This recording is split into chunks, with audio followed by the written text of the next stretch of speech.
came from a discussion off campus between a number of us coaches, just talking about how ways we can go about bringing the department closer together, which we know is one of the things Rob Passage, our new athletic director, is really trying to drive into all of us, and let's find ways for us to work better as a whole department. So in my family, ways we get together all the time to celebrate anything, it's a Samoan tradition, is the pig roast. So I said, hey, if Shoji can figure out a way to let us use his yard and chew it up, I'll bring the pig and we'll do it up the right way.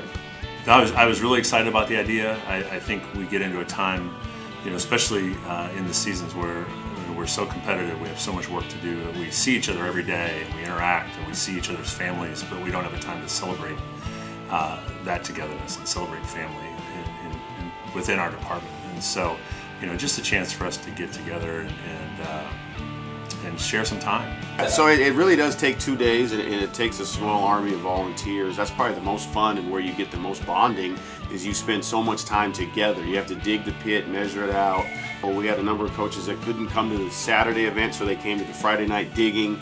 Then you need about a half quart of wood and a large number of river rocks, and you've got to lay those out in a way that you think is going to burn all the wood away and heat the rocks and leave them all ready in a flat bed ready to lay the pig on. So that's the Friday night part of it, and then the early, about 3:45 a.m. when you light the fire, you want to keep it burning for the 3 hours so the rocks are hot enough, and then it takes a whole nother army of coaches. Coach Fowles came, we needed his muscle to prep the pig. So the pig was 142 pounds, and it's gutted and de-haired, but then you have to still get hot rocks inside it, onions, cabbage. We do pour red wine all over the thing, kind of a ceremonial blessing of the pig. You got to wrap it in tin foil, chicken wire. That part goes onto the hot rocks, and then to trap all the heat, you've got to use a whole nother 5 to 7 layers of aluminum foil, wet burlap sacks, a tarp, dirt, and hopefully you've done a great job of making like a pressure cooker oven about 2 feet underground that'll heat the pig for at least 7 hours. I think we did 8.5 hours because I didn't want to feed the department raw pig. Probably the coolest part about this whole thing was that it wasn't just wasn't one event. There was a process, from gathering everything together, from digging the pit on Friday and getting things going to waking up the next morning and having different people involved in those processes, to make this a reality.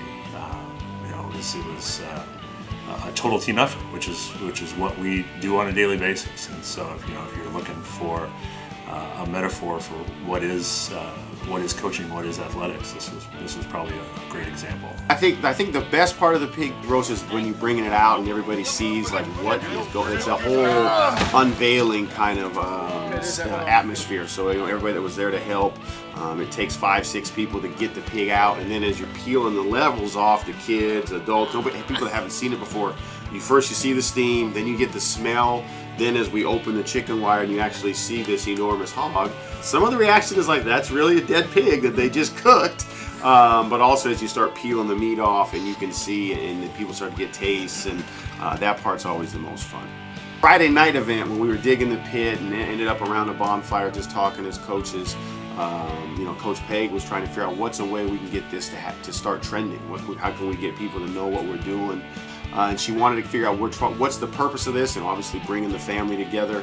And me being Samoan and the tradition being the Samoan style of cooking the pig, we found that the Bearcat Iga is Bearcat family. So we use that as a way to get everybody to know the purpose of this is to bring us all together over a family dinner, basically. If we as coaches are committed to joining up together and getting to know each other better, to reaching out and helping each other in areas where we probably wouldn't think we needed it from one another, I think that hopefully will translate to our players in all our programs, realizing that they're not in this alone.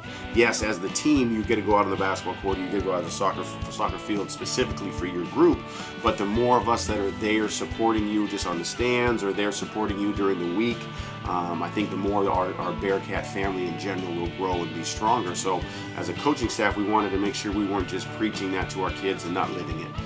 I think this was just one event of many to come, and something that I see not only involving just our staff. I think involving student athletes, involving teams, involving alumni. We have a lot of plans for events already that are coming up in this year where we're just going to try to get everybody together and celebrate what is Willamette Athletics, celebrate what is Willamette University. We've done a lot of things individually as teams, but I think we need to understand that we're a family. We're the Bearcat family. We are one Willamette, and we need to start celebrating that.